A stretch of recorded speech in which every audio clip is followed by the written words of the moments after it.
Fire them up. Yep, you are tuned into the Andrew Gosser Show right here on 103.9 WYAB. We're streaming on Rumble. We're streaming on X. We're streaming on YouTube.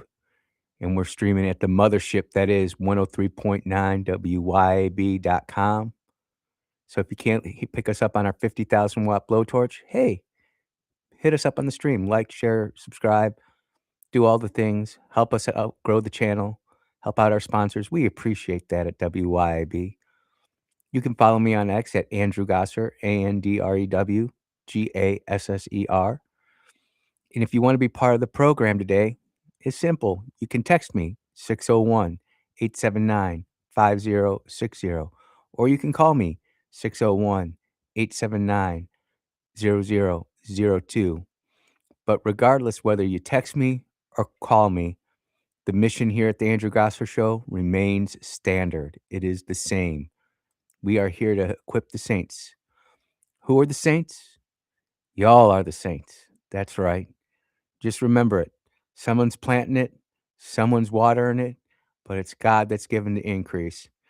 And there's just so much going on in the world. Yesterday, as a doctor's appointment, I was just having my different RSS feeds open, different news, going after different things.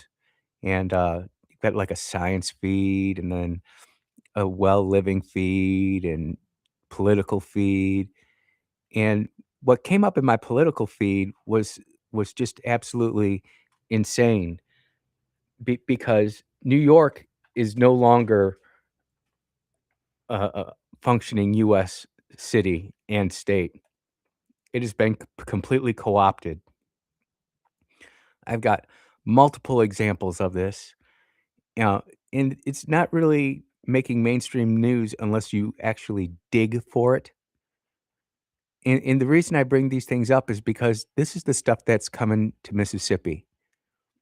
And you can say, "Oh, Andy, you're full of it. You don't know what the heck you're talking about. You weren't born here. You weren't raised here. You're one of those blue state city slickers coming in here trying to screw us up." I assure you I'm not. I don't want anything to do with New York or my birth state, although they're both in the news, and we're gonna talk about it a little bit. But New York is suffering from being invaded by Islam. Yesterday, I played the video, I don't feel I need to play it again, of the call to prayer in New York, and all of these people are like, "What the heck is going on? Where am I?" And New York's not the only place that's happening in. It's happening in Germany, France, and England. I didn't know this until I started reading about New York yesterday. Do you know that the United Arab Emirates no longer allows its citizens to go study in England because of the Muslim Brotherhood? They do not want their children being radicalized by the Muslim Brotherhood and then going back to the United Arab Emirates. Fascinating. The Sweet Bee and Toots went on a trip to New York a couple years ago, and we had this joke going between us. And they were getting all sorts of pictures sending to me, and they were calling it the dogs of New York.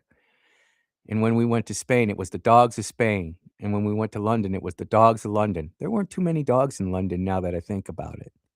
Hmm. plot thickens. But there are dogs everywhere, and, Americans, we love our dogs. At the BA farm, we love our dogs. I'm very open and upfront. When we lost Isaiah last year, um, people knew it, and they become part of our family. And some people are cat people, and I am a cat person. I consider myself more of a cat person than a dog person, but don't get me wrong, I love our dogs. And imagine walking your dog in New York where you've lived longer than a lot of these people who are confronting you, saying you've gotta get rid of your dog. Dogs are unclean. Dogs are dirty. This is Muslim territory. You can't have a dog here anymore. And I watched this one video, and I put it through the AI scanner. It was definitely not AI, but there was some question on whether it happened inside New York or if it was outside New York, so I've decided not to play it.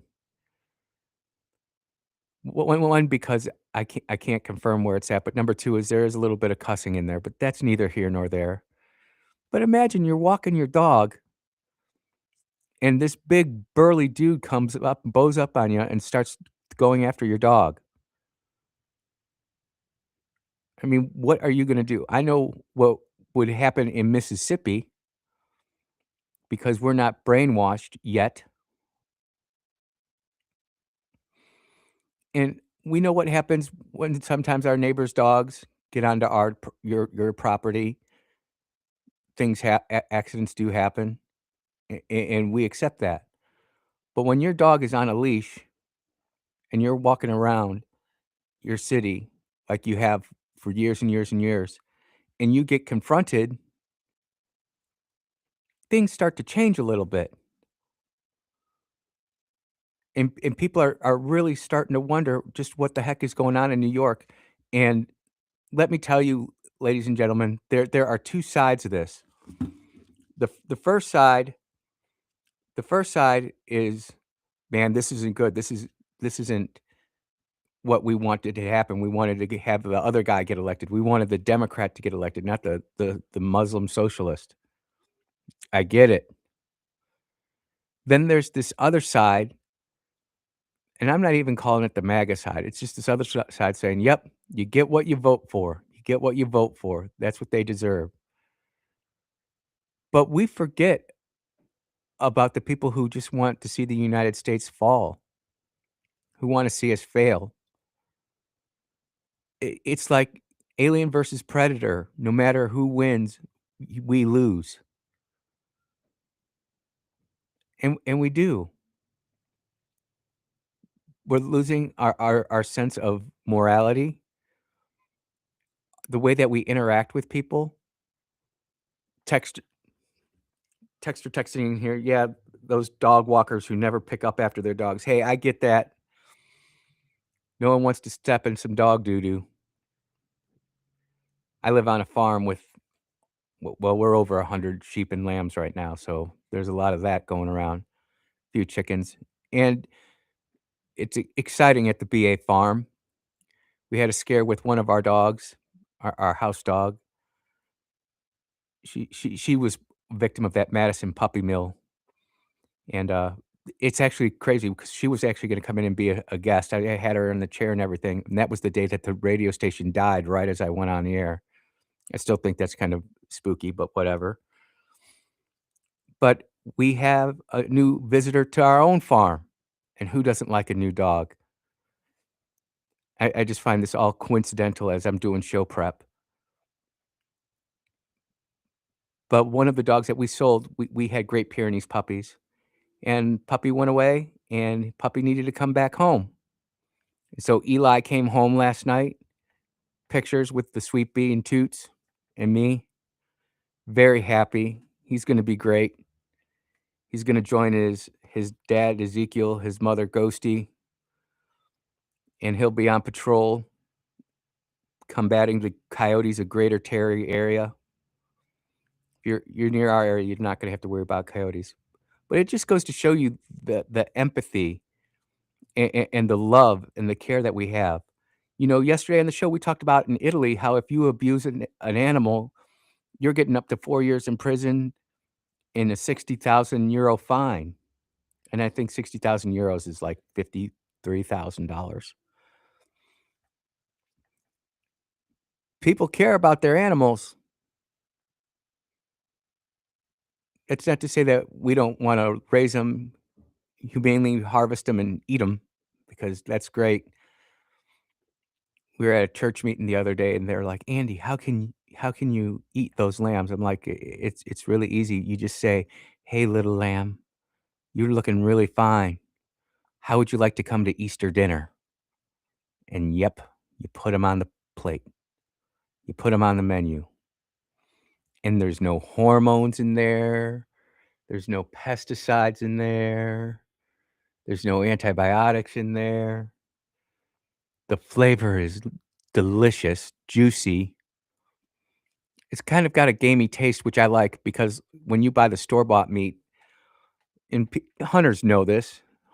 All the hunters right now nodding their heads up and down. Yep, there's something to the gaminess, whether it's a deer, whether it's a turkey, whether it's whatever you hunted and harvested. It's delicious. So that's how we'll eat those lambs. And maybe somebody there's some people who wanted some, and we'll sell some off too, but it's one of those things where we truly enjoy our animals. So how does that make you feel about cultures coming into the United States and going something in as innocuous as a dog on the street? Not a wild dog, a dog on a leash. And fair credit to this woman, she took no crap. She stood up for a dog, and I'm shocked because the dog was a German Shepherd, and I'm like, I'm shocked that this dog just didn't go nuts. Well behaved. Dogs know, man. Dogs are smart. They're a reason that we call them man's best friend. And this is just the beginning. When we get back, we've gotta talk about AOC and what she's got going on overseas and her failed trip, and we've gotta talk about Kamala because the truth of the matter is that the Republicans, they're doing lots of great stuff, but the ghost of Epstein will just not die, and it's one of those things where people are like, "Just let it go, just let it go." Can't let it go. I got too many of you calling me on my anxiety device saying, "Hey, you know, we gotta make sure that this gets justice," and we do. Man, you guys are loading me up.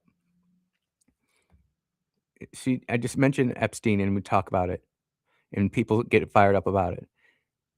It's on the consciousness of us. It's directly in front of us, and what we decide to do with it, if we just let it go, it's gonna grow and fester and become more infected. We gotta rip off that Band-Aid. We just gotta let it go. Man, there's not one society that hasn't recovered from sacrificing their children. You are listening to the Andrew Gosser Show on 103.9 WYAB. We're gonna take our first break. We'll be right back.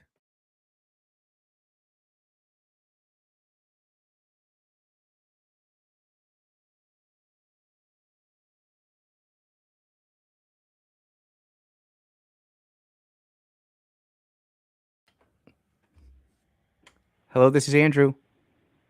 Hey man, it's Rick. Hey, Rick. Hey, so I can't say this on the air, but I just want to make sure you know it. Do you know that there's a email where the girl says she could feel the presence of Jesus and he was going to protect her and keep her safe? And the guy writes back, "Whoops, like she died." And the next guy, FC, wrote back, "You should dress up as Jesus next time." No, man, can you send it to me? Yeah, I'll find it. Andrew Hey, Gosser dude, Andrew Gosser 5 at Gmail. I got you. Dude, thank you, All right. man.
And we are back here at the Andrew Gosser Show, right here on 103.9 WYAB. Yeah, I can talk about my puppy dogs all day long. Got Now we've got Eli and Ezekiel, Delilah, Phoebe. Good morning, Dogfish. Ghosty and BB Queen. Yep, that's a great canine crew right there. And no matter what side of the political spectrum you're on, there are a vast majority of humans say that they get along better with their pets than they do their spouses, which is scary, but it just is what it is. Well, there was this big security summit overseas in Germany, and Marco Rubio went there and was the adult in the room and did everything, but he really didn't get a lot of notice and credit. But you know who did get a lot of credit? Was AOC. This was her international debut. International debut, ladies and gentlemen.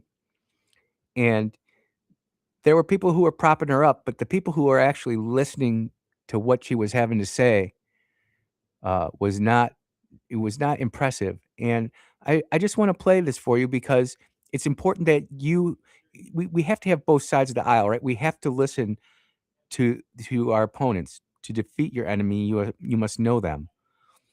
So that means sitting through painful diatribes, painful screed. But hey, at least you know what the heck you're talking about. And I know that there's a lot of leftists out there who are listening too. I know you are because you text me and you let me know. Here's your girl, AOC, waxing poetic in Germany. Marco Rubio's speech was a pure appeal to Western culture. I think it's also important to note how thin that foundation is. Culture is changing. Culture always changed. Culture for the entire history of human civilization has been. What the hell is she even saying? This sure does sound like someone. Yeah. A fluid, evolving thing that is a response to the conditions that we live in. And what has been must have be done and blah, blah, blah, blah, blah. You still haven't said anything of importance yet. And so they want to take this mantle of culture. At the end of the day, though, it is very thin. And so the response that we have to have is, again, it's material, it's class-based, it's common interest. Marco Rubio. You can't make that up, dude. I swear to goodness, it's not AI. It's not AI. Let's take a call. Hey, go ahead. You're on the air. Good morning, my brother. How are you? Brother Richard, I am well and blessed beyond my means. There used to be an old saying that if you're ignorant and you keep your mouth closed, nobody knows. But when you open it, you remove all doubt. Yep. And why do we have to take every single reflection and twist it and turn it to get back to A, race, B, discrimination, or some other, issue? I don't know if I may be stealing your thunder, heard her talk about how Rubio talked about the Spanish bringing in the ranching of horses and different livestock. What an idiot. The horses were brought here by the Spaniards long before Mexicans had them or Americans had them. Yep. Because that's where they came from. And then, we need to include the blacks and the Mexicans. Lady, opened your mouth. Guess what? Nothing here, people. Nothing to see except foolishness. But you're exactly correct. We're going to get on a national stage, a world stage, and blink and bat your eyes and say, "Look at me, aren't I cute?" And then you open your mouth and they go, "What?" So I don't know what positive outcome could have been other than the fact that the media wants to prop her up. But you're exactly right. It's just, let's go over here and talk about how the ICE agents parallel the Nazis. I'm thinking, come on, people. Yep. I hope you run on that because you're going to get stroked again. Well, it's funny that you say that, brother Richard, and I appreciate the phone call, my friend. Um, it's funny you say that because she has not only made this gaffe, but she also said everything south of the equator, like our friends in Venezuela, when Venezuela is not south of the equator, it's actually north. Right. And she She's gets geographically challenged. well, here's the thing. There are a lot our true enemies, not necessarily these low-ranking congressional Democrats and senators. That's all the low-hanging fruit, if you can actually see it. It's these globalists, these people who are above them, pulling the strings, looking at someone like AOC who's giving a speech like this and making absolutely no sense. We're all more stupid for listening to it, and they're just like, "Good. The crowds are gonna follow her. It's gonna be easier to control the Americans. They're just turning them into sheep. We once were wolves, but now we're sheep." And it's all part of the design. It's absolutely crazy that we have a woman like this.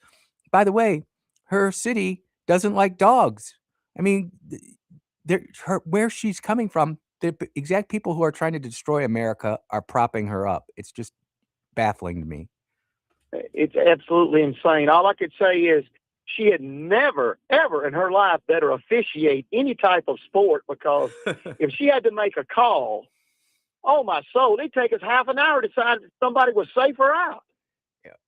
Or whether it was inside the boundary or out, because she didn't even know Right. what sport she was playing. Whether it was good or no good. Oh my soul! Can you just answer a question? In her response to the Ukraine thing, what an idiot! She's out there, and like I've got probably 4 or 5 different quotes from AOC, but I don't want to dry our eyeballs out too much with what AOC is talking about. But it makes a further point of the liberal media and the narrative they're trying to push. Well, here's the scary part, and I'll let you go. Is her vote in the governing body, whether we like it or not, affects Mississippi. Oh yeah, absolutely. Which is why how scary is that? It's why I bring up the national stuff a little bit more than some of the other folks, is because I don't want what is coming from New York or Illinois to end up here in Mississippi, and we've got to fight it. We gotta go after it every chance we get. Brother Richard, I appreciate the phone call, my friend. All right, brother. Have a good one. Yep. Let's see here if I can get this other phone call. Nope, sure can't. We'll try this one right here. Let's see here if I can. Go ahead. You're on the air. Hey, listen. Let me cut my radio off. Okay. Yep. Can you hear me now? Yes, sir. Listen, I've heard some last night on the radio or somewhere. I don't know. I listened to it 3 or 4 places while I'm driving. They are having the call for prayer for Muslims in New York City now. And every day they got the call for Muslims to come to prayer. That call in New York City. Mm-hmm. Have you heard that? We played it on the radio. Ooh, man. Brother, I'm going to let you go only because we got a bad connection, but I got your question. Yikes, that was horrible. So that gentleman was talking about the call to prayer. I wasn't going to play it again, but since he brought it up and it's right below AOC, this is the call for prayer in New York.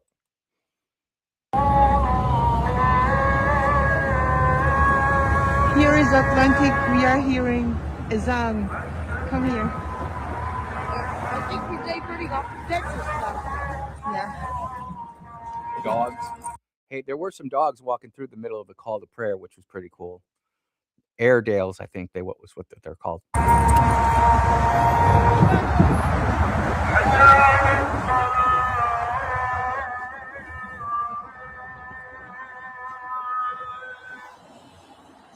I never thought in my life he's gonna be here, hearing this in the middle of New York. Good. In the middle of New York. Yep. So caller, I know what you were trying to get at. We have talked about it. And you know, New York is just the first phase. And remember this, ladies and gentlemen, we can take New York back, whether it be through the voting election process, or if there's people just get enough and we go and round up all the illegals and kick them out in that way.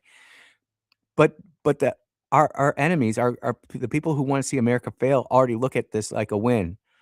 When you look at the progressive taxes that are being implemented in New York, when you think about how Wall Street has basically left New York and moved to Florida and Texas, when you think about all the lives that have been completely upended and destroyed in New York, the capitalism that's been destroyed in New York, the ethnic heritage that was in New York. You know, everybody who immigrated to New York back in the 1910s, 20s, 30s, 40s, 50s, they're all the minority now. Now it's just Islam, and it's not necessarily coming from Africa or Europe. It's homegrown stuff. And look, I say this, and I don't mean to get preachy, but it's true. The devil is patient. He'll wait out generations, and he doesn't have to spend any time or any capital of him funding this or fomenting it. It's already his. He already owns it. He just has to fight the people who are fighting against it. Let that sink in. You are listening to the Andrew Gosser Show on 103.9 WYAB. I promise you, when we get back, I'm going to tie together this whole AOC thing, and it's going to absolutely just make you chuckle.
Everyone's a winner at the Andrew Gosser Show on 103.9 WYAB. I just love that jam.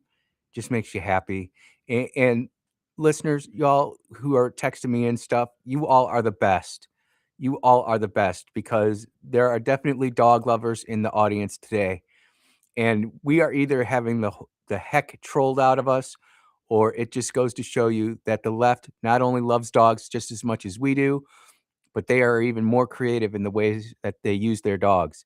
And if I'm getting trolled by this, this is also being trolled by CBS News, Los Angeles Times, amongst others. Not that they're credible, but here we go.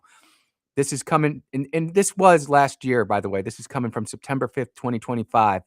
An Orange County woman has been charged with illegally registering her dog to vote in California elections in 2021 and 2022, according to the U.S. Department of Justice. Now, this is where I think we're getting trolled. Her name is Laura Lee, your ex. Laura Lee, your ex. Yourex. That just sounds fishy to me. 62 years old. Costa Mesa resident was charged with 5 felonies on Friday as she registered her dog Maya to vote in the 2021 gubernatorial recall election and the 2022 primary election. The dog's vote was successfully counted in 2021, but was rejected in the 2022 primary, a release said from the DOJ. And it's got a picture of the puppy. Oh, pity. She's got a sticker. You got her own Facebook page with the I voted sticker put on her chest. She's a beautiful pit bull, ladies and gentlemen.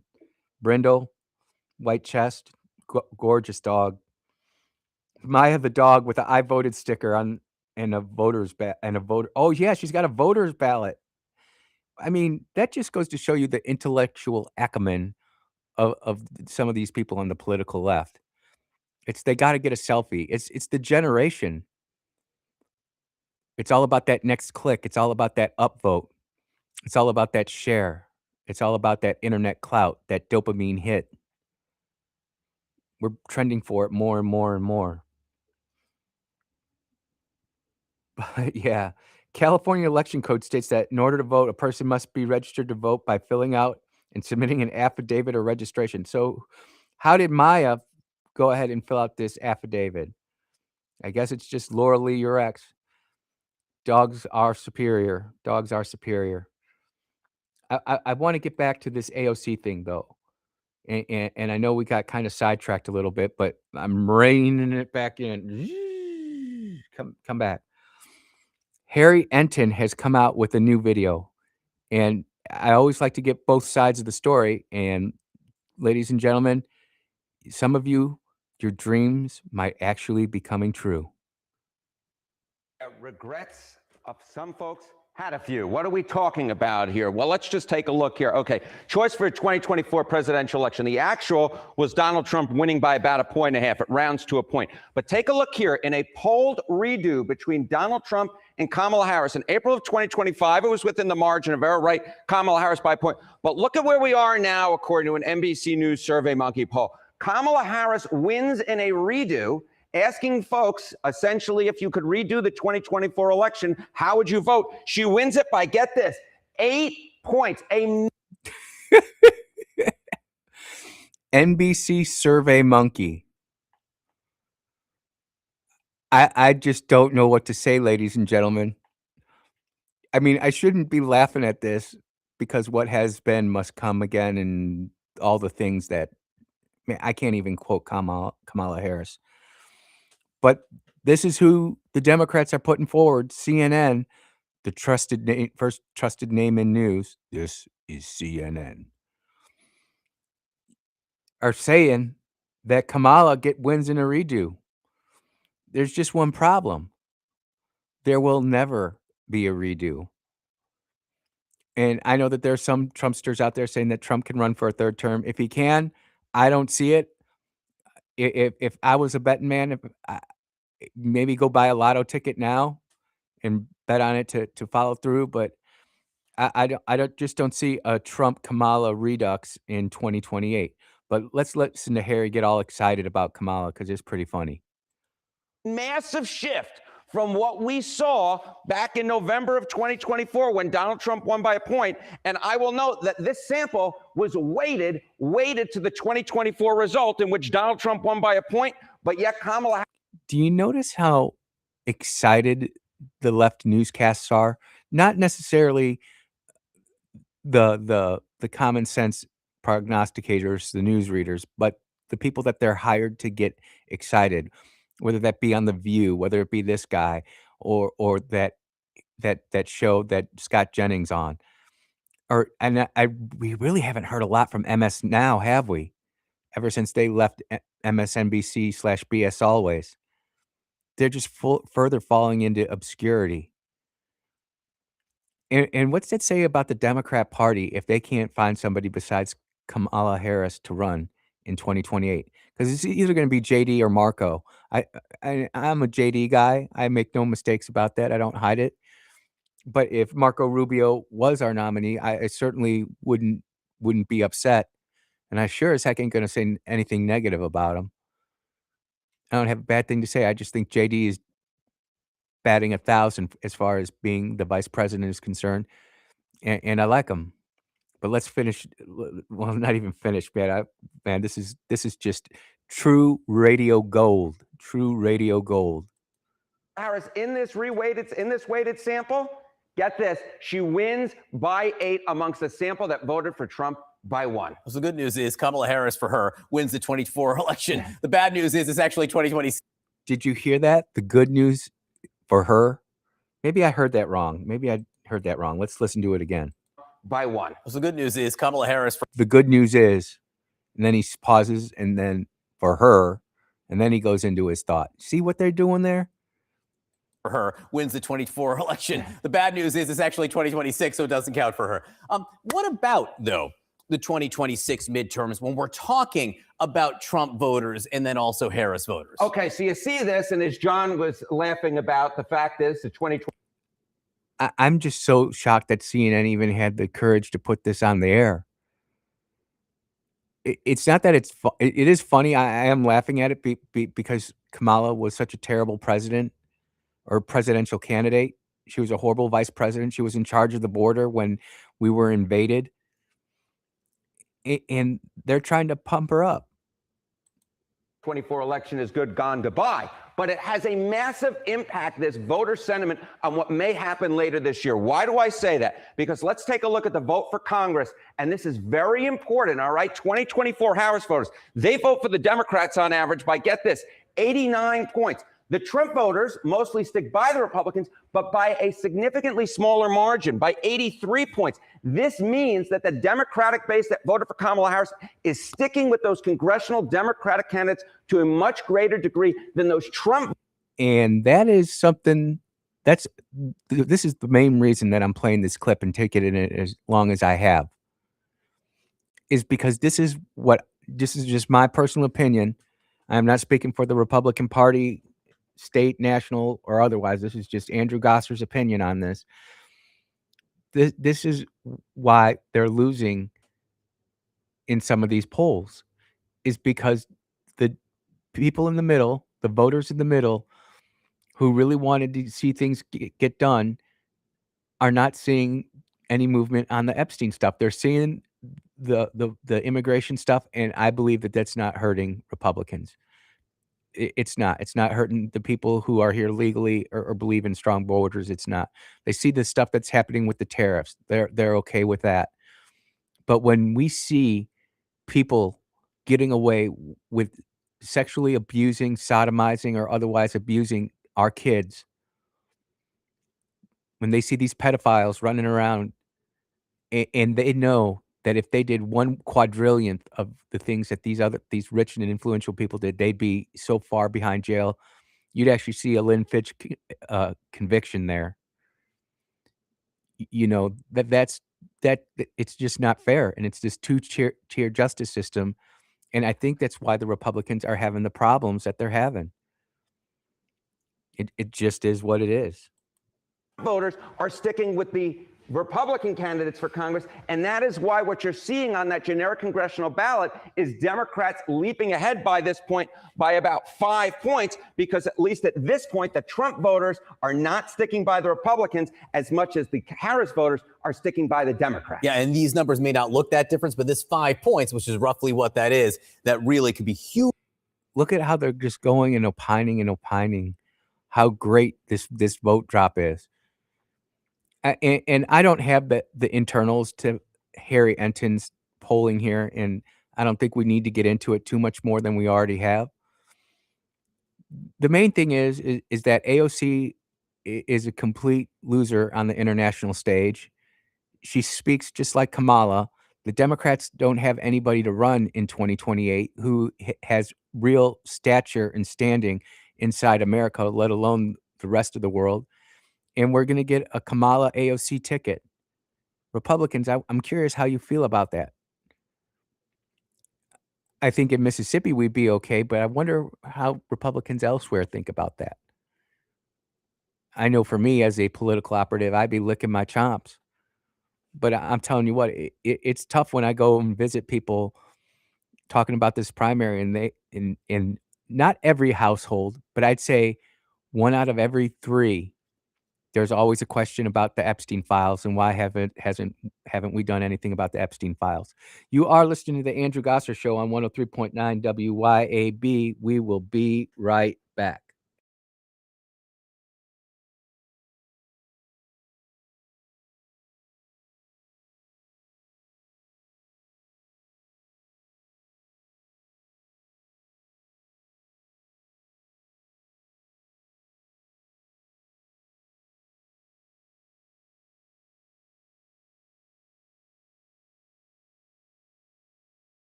Hey, we're in a commercial break. Oh yeah, I know. And I just wanted to tell you how much I'm enjoying the show. This is Willie. Hey, brother And, Willie. I'm just I wanted to call you, but been tied up with my wife here in the hospital. But I wanted to find out if it's okay one day for me to call you. As a man that called you, a black guy who got on you and Clay. Yeah. About the talking about black people and Jackson and all of that. I wanted to answer that. I wanted to do it that day, but I was late and had to go in the hospital. But is it okay with you, for me? I know you have different topics for me to bring that up. Call one day. Absolutely. Let's do it next Wednesday if that works for you. Next Monday? Wednesday. I'll try to plug that in. Okay. Thank you. God bless you, Willie. We're continuing to play for you and your wife. We are. Thank you. Yep. Bye-bye. All right. Bye-bye.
In Springfield, they're eating the dogs, the people that came in. They're eating the cats. They're eating the pets of the people that live there. And this is what's happening in our country. And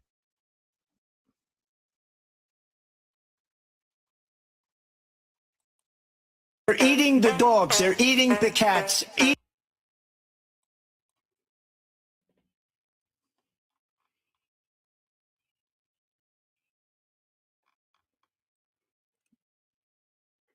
Yeah, I just got this text coming in and saying, and I'm gonna read it. Miss Lee said, "How do these crazy Muslims feel about cats? Do they plan on eradicating all of them also?" All I can say is if anyone comes into my property, and then she goes on to say that she's gonna violently and with force defend her animals. Well, before we get to the meme, let's play the actual presidential debate between Kamala Harris and President Trump. In Springfield, they're eating the dogs, the people that came in. They're eating the cats. They're eating the pets of the people that live there.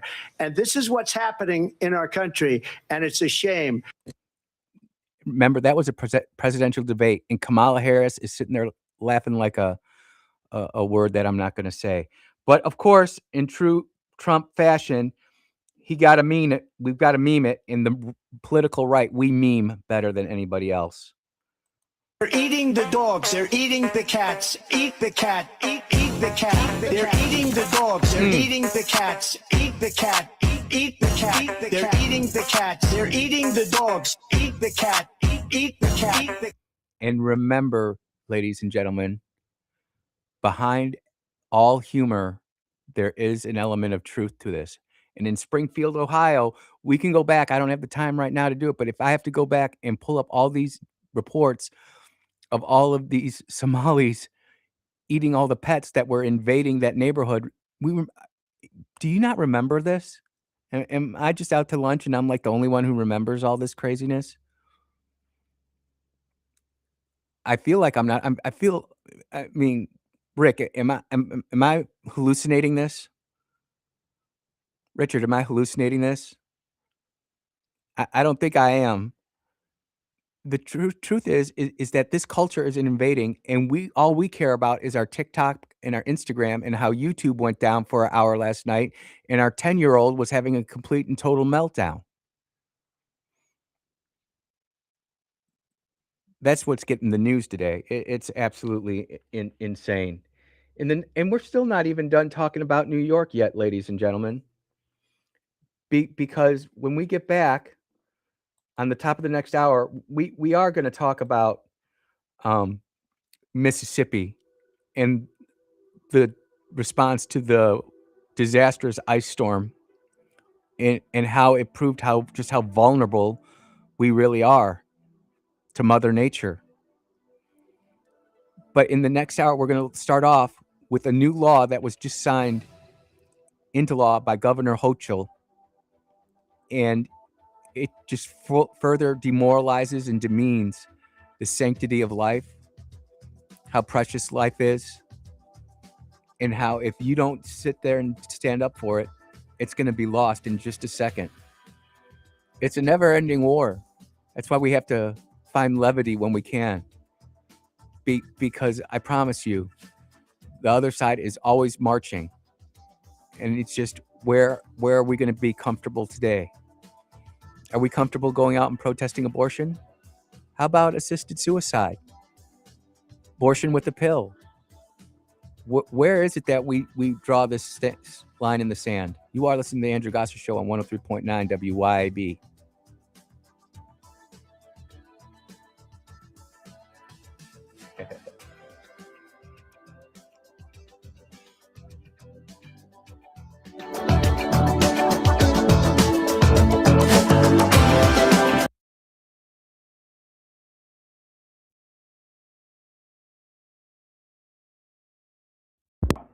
A Chinese propagandist on TikTok is telling insurgents here to start compiling lists of likely Trump supporters and other cooperators.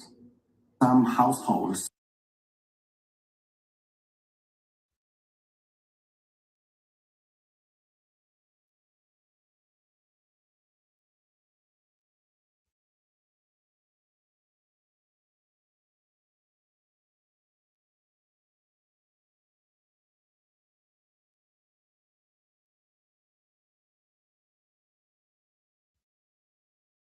They're eating the dogs, the people that came in. They're eating the cats. They're eating the pets of the people that live there. And this is what's happening in our country. They're eating the dogs, the people that came in. They're eating the cats. They're eating the pets of the people that live there. And this is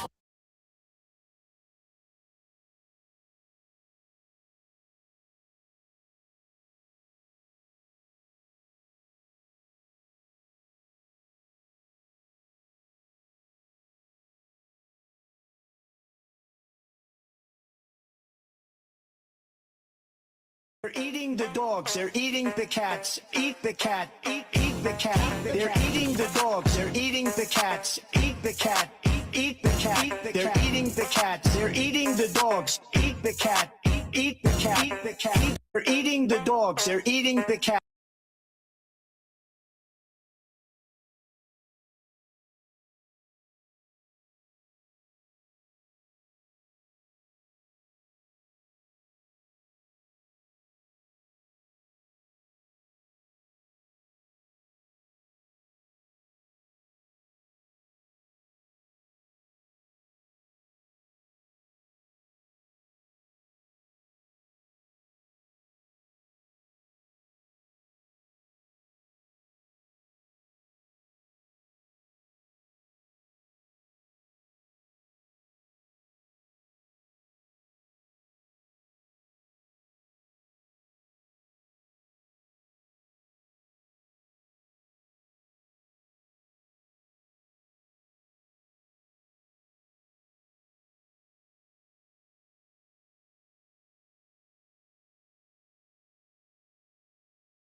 Fire 'em up. You are tuned into the Andrew Gosser Show. Hour 2. The first hour just flew right by. I didn't even get through everything I wanted to get through. Look, I've got this military exercise that we did back in 2002, and I wanna get to it because I feel it's important, but I need to get through all the craziness that's happening right here in the United States of America right now. And sometimes the levity gets there, and this is the perfect segue into the next story. They're eating the dogs. They're eating the cats. Eat the cat. Eat the cat. They're eating the dogs. They're eating the cats. Yeah. Eat the cat. Eat the cat. They're eating the cats. They're eating the dogs. Yes. Eat the cat. They're going after our animals, but they're not only going after animals, ladies and gentlemen. They're coming after you. Because in New York legalizes assisted suicide, pro-life advocates warn it could create a sense of coercion. And this is coming from the 16th of February, so just the other day. This wasn't in your news headline, was it? Christian Broadcasting Network. And I'll get to the reputability of it all here in just a second, but CBN is a trusted news source, and I've got the receipts to prove it. This month, New York joined a growing number of states that having legalized doctor-assisted suicide. Supporters say it's giving patients the choice to end their lives with the help of a physician providing compassion for the dying. Opponents warn it creates a larger ethical problem, and it does. First, we're going after the animals, and now they're going after grandma and grandpa. Grandma and grandpa have that 35-acre farm out there in Terry. Gramps not feeling so well. Grandma's definitely not feeling well. Maybe we just end their life. Where are we going as a society? We don't trust life in the womb. We don't trust life at conception. We don't trust life after it's born. Oh, you should get rid of that baby because it's got Down syndrome. Oh, you're not born in the right body. You need these SSRIs. Where are we going as a species, as humanity is concerned? We are in trouble, ladies and gentlemen. We are in trouble. I didn't even do the full intro to the show. That's all right. We don't need to. If you want to call in, you can. But this article right here really shocked me. This was an incredibly difficult decision, New York Governor Kathy Hochul said in a website statement. Notice there was no video on it. There was nothing to really talk about it. Why? Because they didn't want to get the people fired up about it, because they know it's not popular. They know that this is not what the people want. You got Andrew Cuomo, who was running against Zoran Mondami in New York. Andrew Cuomo was the governor who killed all those elderly people, forced people with COVID to sit next to each other and infect it. And he was supposed to be New York's savior. See what I say? No matter who wins, we lose. This is just absolutely diabolical as far as I'm concerned. And we've heard the horror stories out of Canada where people call into the suicide hotline and people are carefully navigated through a series of questions, end up taking their own life. Life is precious. We only get one of them. Especially as you start getting up there in years, you start appreciating be able to move around a little bit better, be able to enunciate a little bit more. But man, life is awesome.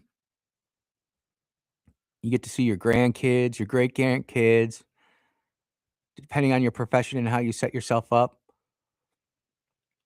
You get to have a good life, and as you get older, you're supposed to enjoy the things. You still have to work, you still have to get up, you still have to move around, get dressed, take a shower, do those types of things. But life is great, life is precious. You only get one. You only get one. Why end it early? And think about it. When a life does end early, car accident, get shot, go off to war, police officer, drunk driver, whatever. You know, losing life early, we mourn. We genuinely mourn. this is just proving the point that we're just continuing to slip down a culture that is not where we need to be. So I took this link from CBN and I immediately dumped it into my two AIs, and they both essentially said the same thing. Yes, the core claim of the CBN article is true, ladies and gentlemen. They did sign it. So for all of you liberals out there saying, oh, it's just a Christian source, it can't be true. It is. Governor Kathy Hochul signed the Medical Aid and Dying Act into law on February 6th. This makes New York one of the states often reported it as the 13th or 14th jurisdiction, not necessarily state, but apparently there are jurisdictions that allow this. It's almost like we need to have the supremacy clause kick in and say you can't do this. To allow terminally ill patients with prognosis of 6 months or less to live to request a self-administer life-ending medication prescribed by a physician. Man, imagine this. You've got a disease where the doc's like, yeah, you got somewhere between 6 to 12 months. And you're like, great, I've got 6 to 12 months to get my affairs in order, get my will taken care of, make sure the wife's taken care of, kids are taken care of, we go on a vacay, life is great. And then instead of going out when God says it's time to go out, I just make that decision to go out myself. And I make that decision, well, let's say not 6 months, let's say 90 days. And all of a sudden, something comes out, the right to try, something new comes through. Maybe you just get healed miraculously. It happens all the time. Of course, it's not really talked about. But now you've offed yourself and you've denied yourself more life. Man, I'll tell you what, I'm a fighter. I'm absolutely looking forward to Arsenal whooping Tottenham's rear end this Sunday. I might even be at the Highbury Bar in Milwaukee. We don't know. But we as a society have completely diminished life. We sit there and we suppress bad feelings, those tough situations, those hard times that stretch us, that press us, cause us to grow. We medicate that out of our kids. They've got their anxiety devices that they can just swipe right, feel good, swipe left, feel bad, swipe up for a physician, swipe down for a psychiatrist. Life is not that easy, ladies and gentlemen. Life is not that easy. And what New York has done, it's just further opening that Pandora's box. And we all know about Pandora's box. Maybe I should do a show on just that. The bill actually passed the legislature in 2025, and it was signed in February 2026. Now, don't worry, ladies and gentlemen, there are safeguards. There are safeguards, like mandatory mental health evaluation, if needed. You're thinking about killing yourself. You think that there's a mental health situation going on there? My goodness gracious. Let's see here. If needed, a 5-day waiting period, requirements for informed consent, including audio and visual documentation in some cases. Does this mean that a transgender person who realizes that they really screwed up and they shouldn't have had their body parts removed and there's no chance of it ever getting back, they should off themselves? Do we have to have audio and visual recordings for that in some cases? And restrictions to New York residents who are mentally competent adults. Well, that throws out the whole transgender community right there, because they're all unstable. They've been lied to, they've been misled, they've been pumped full of drugs. They've been deceived by the devil, and now they're walking demons, and it's by no fault of their own. They've been lied to. Well, they got to take some responsibility for going down that road. In the beginning, they could have clicked off. Maybe it was one of their teachers. maybe it was one of their teachers that started them down that path when they said, "Oh, Billy, you feel like being a dinosaur today? You be a dinosaur." And they were sitting there wearing the rainbow socks and the rainbow skirts. Mom and dad are too busy working the 9 to 5 to go in there and actually see what the heck their child's teacher looks like. Thank goodness this could never happen in Mississippi. Thank goodness for that. And clearly, I'm jesting. That's and honestly, people are texting in, by the way, and I do wanna read these. Um, People are texting in saying, "Yep, Andy, you're not crazy, I do remember that." Unknown texter says, "I remember it and lots of other stuff. The population is fixated on their devices and the current headlines. What was the top story 2 weeks ago or a month ago? Healthcare subsidies? What's the outcome of that vote? They passed them for another 4 years." Yep, they just kicked the can down the curve, unknown texter. Appreciate that. Um, that's an unknown texter talking about a sponsor, which is great. Dogs people are saying, "Does AOC really know only filler words and look up at big words in the dictionary before a rant to make her look smart while not talking about anything at all? No point at all?" Well, that's just like Kamala. That's why I brought up the 2. The only thing that I don't have is my old thumb drive, which I put through the wash machine and it died. But I have my Kamala Harris diss on it. I've got it on my home computer. Maybe I bring it back over to the work computer. But we can never forget the word salad because it's people like that who vote for Kamala and AOC who give us things like assisted suicide like this. I mean, you think about how one side looks at life and how another side looks at life. One side's about trying to end it, and the other side's about, "Hey, how do we extend it?" It's your right to try to extend it, the right to try. I'm grateful for that. I don't need it, thank goodness, but man, I want every option and tool available as long as I've got a quality of life that I'm pushing towards. Heck yeah. Heck yeah.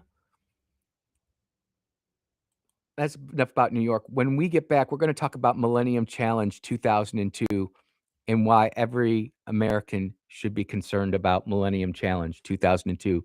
This is the Andrew Gosser Show on 103.9 WYAB. We will be right back.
And we are back here at the Andrew Gosser Show. And yes, I am a veteran, honorably retired U.S. Air Force captain. And I'm going to talk about an exercise that I was aware of as a young second lieutenant. And I think it's important that we all know about this exercise right now. And Junk coming in. God is great, beer is good, and people are crazy. That's a great song. Man, maybe I need to get that on rotation, but I really want to focus on this Millennium Challenge 2002. This, at the time, was one of the most massive wargaming exercises ever put on in the United States of America. It was put on by Joint Forces Commander JIFFyCOM, and it remains one of the most infamous and hotly debated military simulations in modern history. I'll tell you what, it's never good to be infamous. You knew that some crazy stuff was about to go down. And the one thing I say before I get into its background and purpose, for you non-military types out there, there's always a blue force side, which is the good guys, and the red force side, which is the bad guys. And red force, I may call it red air, but that's just because I've got an Air Force point of view. Red Force's mission was always to punish blue force mistakes. If the blue force didn't execute tactics properly, well, I was gonna smash them. And honestly, I loved being blue because I got to practice my mechanics and all that kind of stuff. But being red air and having the cuffs completely off, saying, "Hey, punish blue air if they screw up." Oh man, I enjoyed that. Congress mandated the exercise back in 2002 to explore the future of warfighting challenges beyond 2010. So, number one, you should feel good that your military is trying to project out more than just 2 or 3 years. We're looking way downstream, which is why sometimes I don't get so upset about certain ships not being built on time or something like that. I'm okay with it. I get it. Particularly testing the Pentagon's push for military transformation under Secretary of Defense Donald Rumsfeld. It's important to note that this, and this is me just spitballing here, this is important to note this is before 9/11. We knew that things were gonna have to change. You know, the internet was really start getting to go. In fact, it says next sentence right here. This included concepts like network concentric warfare. I can remember being at my first command and them just running these blue cat cables all over there, linking everything up. And I'm like, oh man, this is great. Productivity absolutely skyrocketed. The scenario was set for in 2007 in the Persian Gulf like region.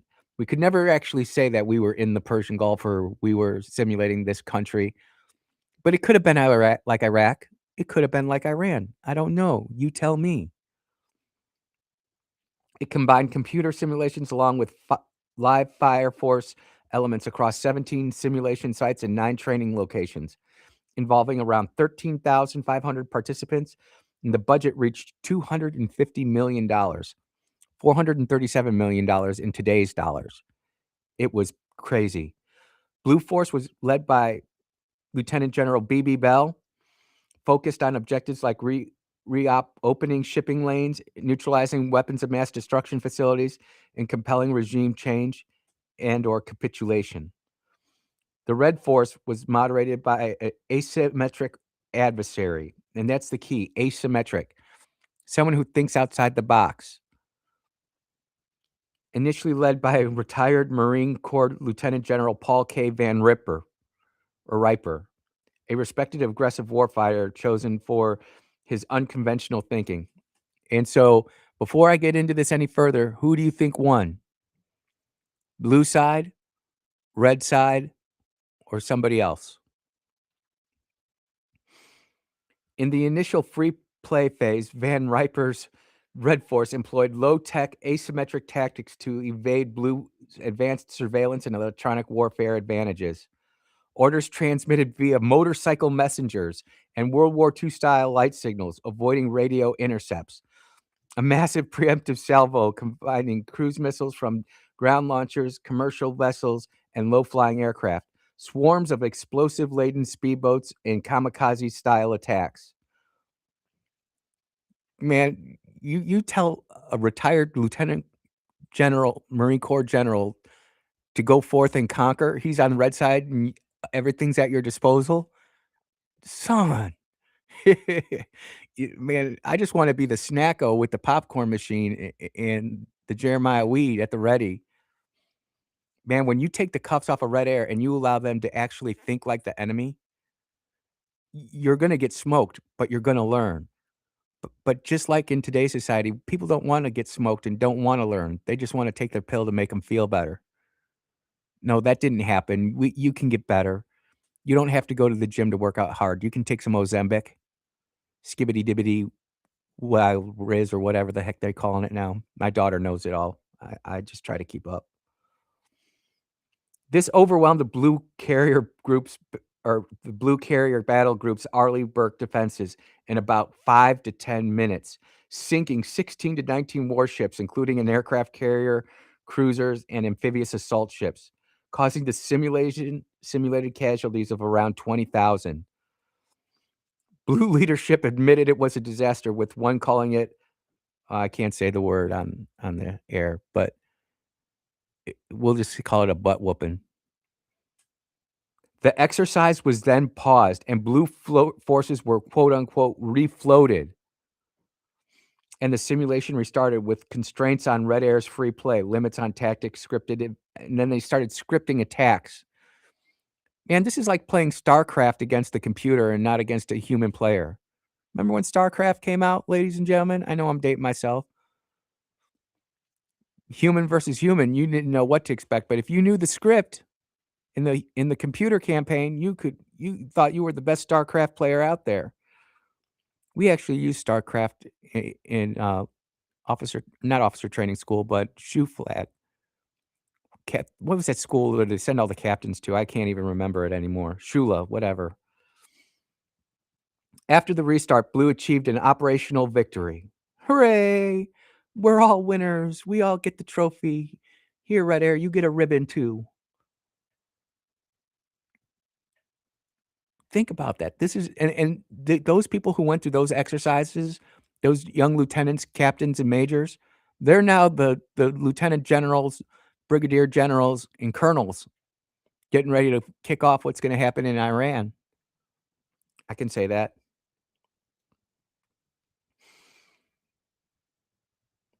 Accused, after the result, Blue achieved operational victory, but critics, including Van Riper, who resigned mid-exercise. Dude, you have your Red Force commander resigning mid-exercise, just like, deuces, I'm out.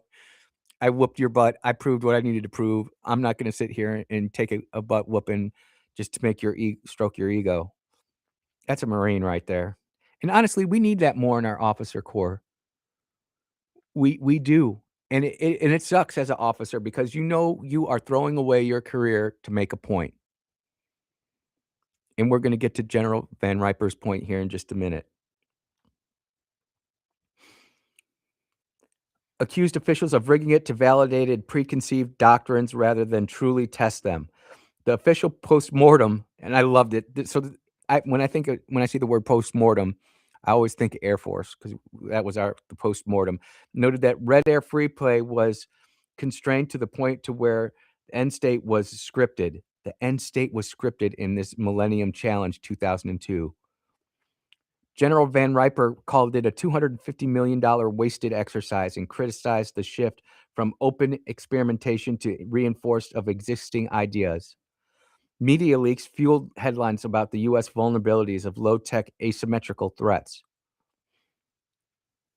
This is where I have to be careful, ladies and gentlemen, because in the military, we've got experimental thinkers and we've got doctrinal thinkers, and we cross over the lines on both sides.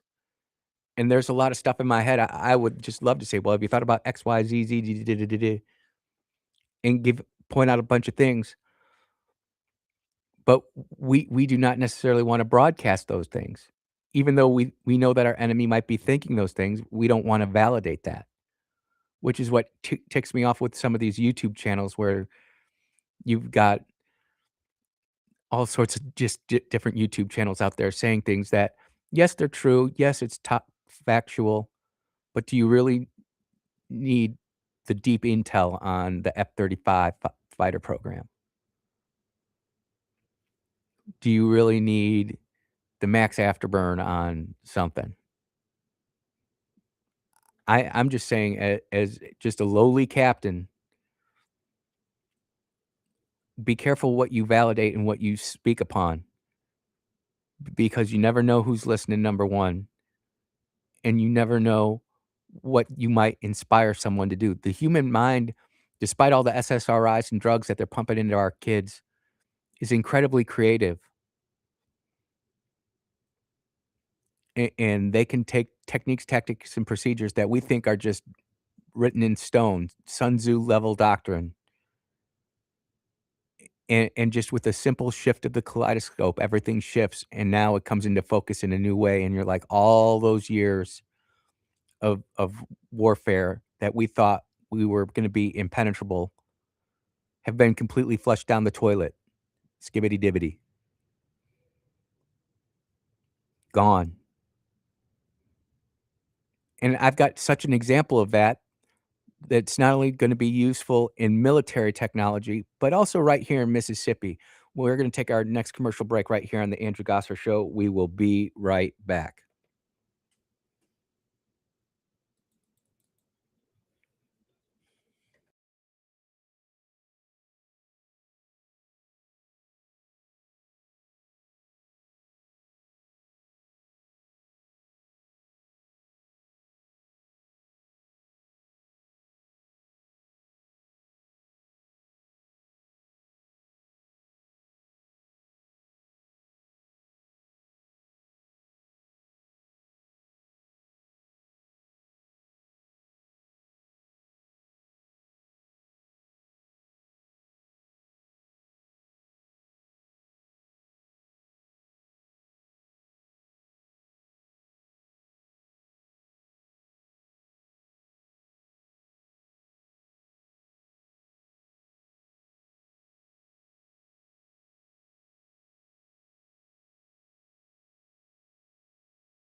Oh, yeah. Welcome back to the Andrew Gosser Show right here on 103.9 WYAB.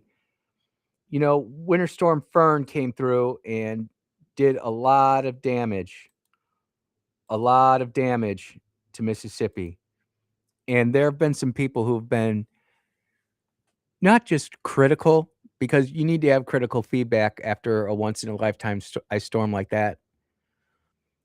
But when you are hypercritical, when you're hyper partisan, when you are sitting there saying, "Oh, we should have done X, Y, and Z better," I get kind of fired up about it because as someone who has been responsible for making sure the roads were safe so that people didn't die in ice accidents, I'm very familiar with the ways to combat ice on the roads and how to pre-treat and do the things that you need to do to make sure that there aren't accidents. And in Mississippi, we just simply don't have the infrastructure in place to do that. And here's what I'm going to say, nor should we. I had an 800-ton salt dome in Algonquin Township. Do we need an 800-ton salt dome in every city for a storm that might come through where we only need 60 tons of salt to treat the roads in one time incident? Are we going to need all those snow plows? They just don't sit there and collect dust. They got to do other stuff too. Do we have all those things that we need? Should we have some sort of backup snow plowing removability? Yeah, maybe. But you're talking hundreds of millions of dollars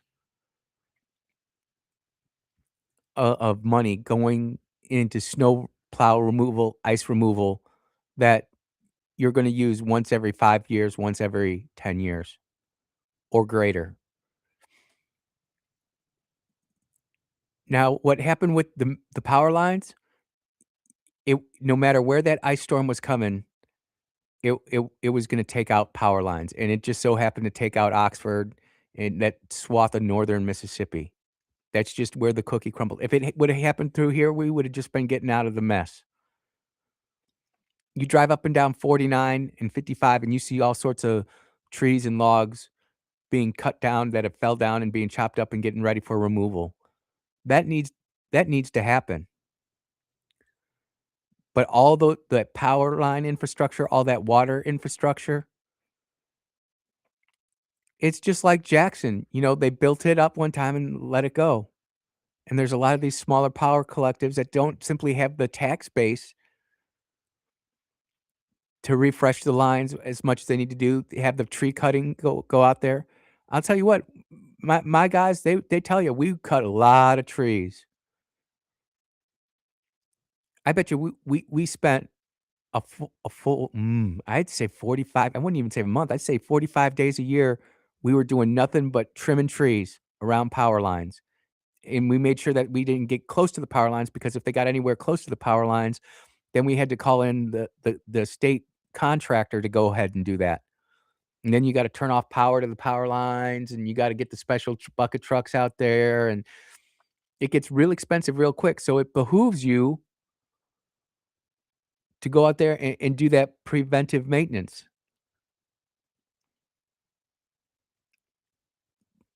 But when an ice storm comes, the ice is gonna get on the lines, it's gonna get on the power poles, and it's gonna tear it all down, and some of those power poles are 20, 30 years old.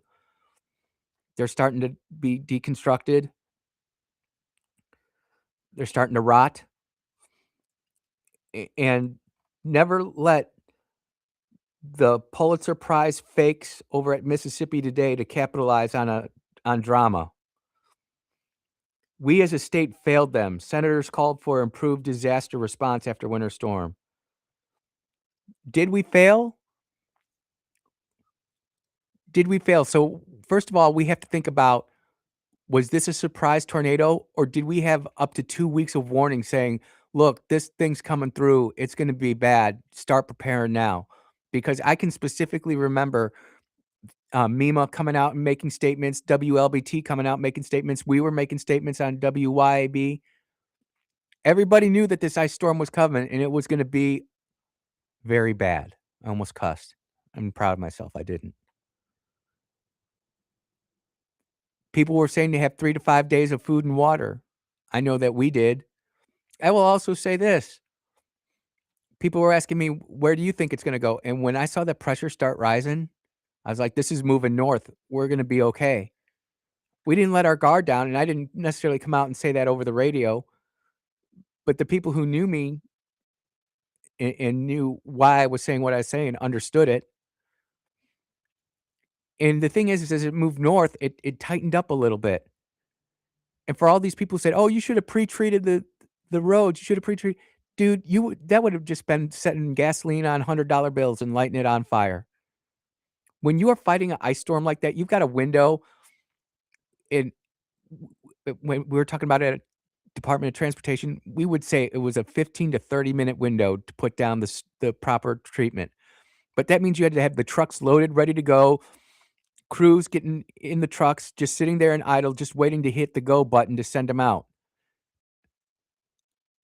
And if you had 50, 60 miles of roads, you might need 10 trucks to just take care of those 50 to 60 miles of roads. And you don't have 10 trucks.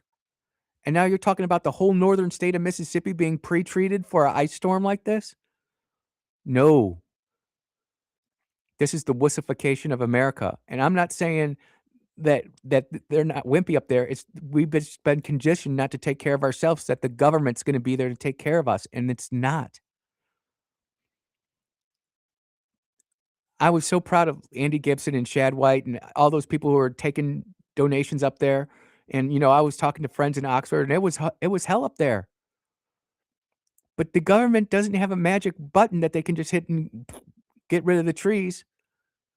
That ice has gotta melt. You could have brought in half the snow trucks from Illinois and Indiana. You'd have to have them pre-positioned, loaded, ready to go in order to make the roads like these senators are talking about. It is absolutely tragic and terrible that our friends in the North are going through what they're going through. But the government is not gonna be there to take care of you like you want it to, and it's not gonna feel like you want it with all the money that we're paying in taxes. Instead of paying all this fraudulent daycare tax in Mississippi and Minnesota, maybe we could have done something to reinforce our electrical infrastructure. And ladies and gentlemen, we can, because you've heard me talk about it in the past, and I'm gonna talk about it right now. Valor Nucleonics, ladies and gentlemen, put their mobile nuclear reactor, 25 megawatts, onto 3 C-17s and flew them out to Utah the other day. You've heard me talk about this before, and I know some of the state reps that I talk to think I'm crazy, but I'm telling you, this is gonna happen. It's gonna go live on July 4th. That's the date that they're hoping to get it done. Now, it wasn't loaded up with, radiofissionable material, but the reactor was flown out there for assembly, and they're gonna put this thing together quick. I'm telling you, it's gonna be as big as a 18-wheeler semi-truck trailer. And it's gonna be able to give off 25 megawatts of power. You drop one of these in Jackson, and Jackson's not gonna have any power problems.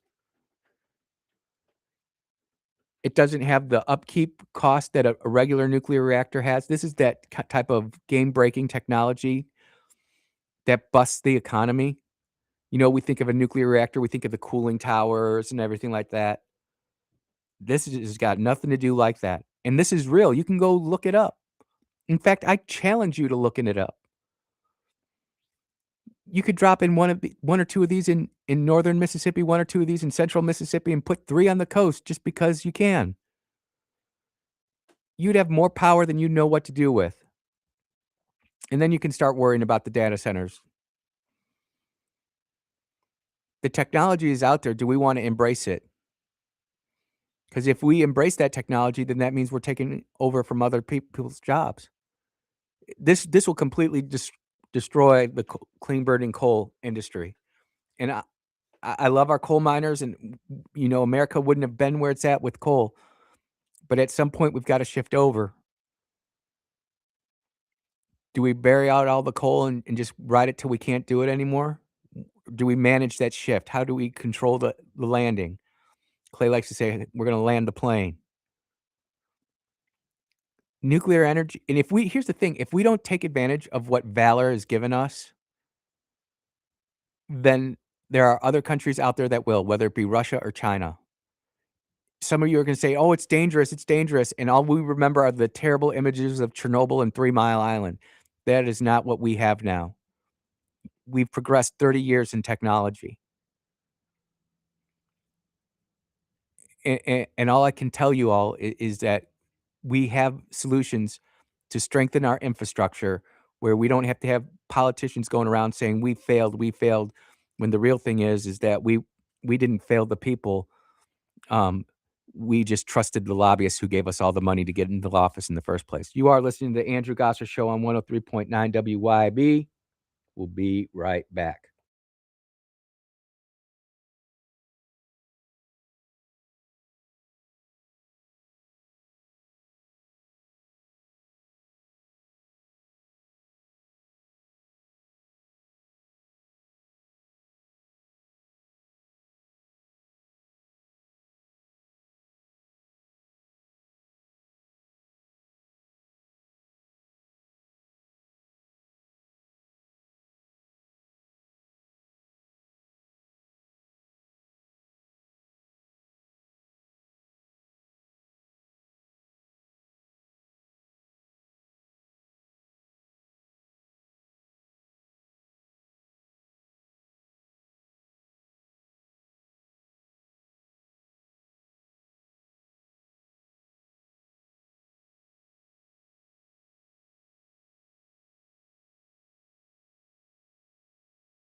Oh, yeah. Welcome back to the Andrew Gosser Show. It was a great show today.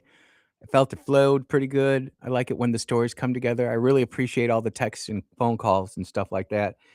And I forgot how catchy this tune really was. Let's jam this one more time here.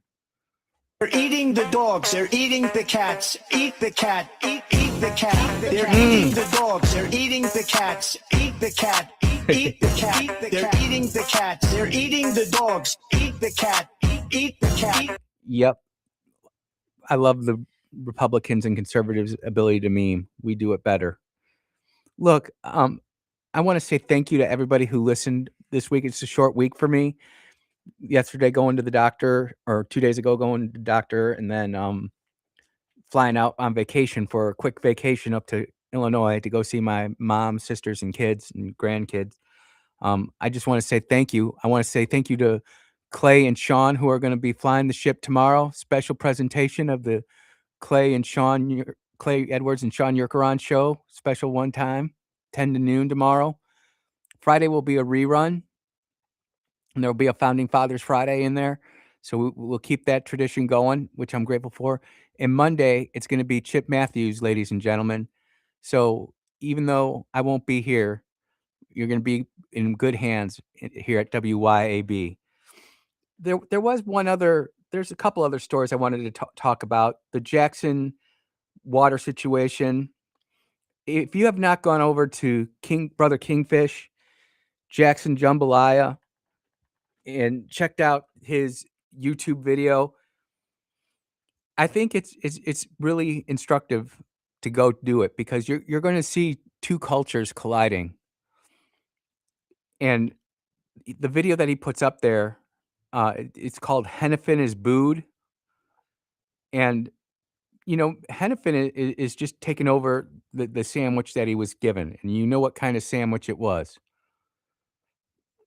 And he didn't have to do it. He put in his price and he won it. And so he's doing it.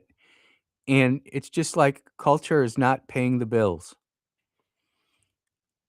And it just isn't. They need, and the boo birds, as Kingfish said, just need to sit down and shut up and pay your water bill. I've got to pay my water bill. You got to pay your water bill. Some of our water bills on these farms are really expensive. Sheep are thirsty, thirsty creatures, ladies and gentlemen.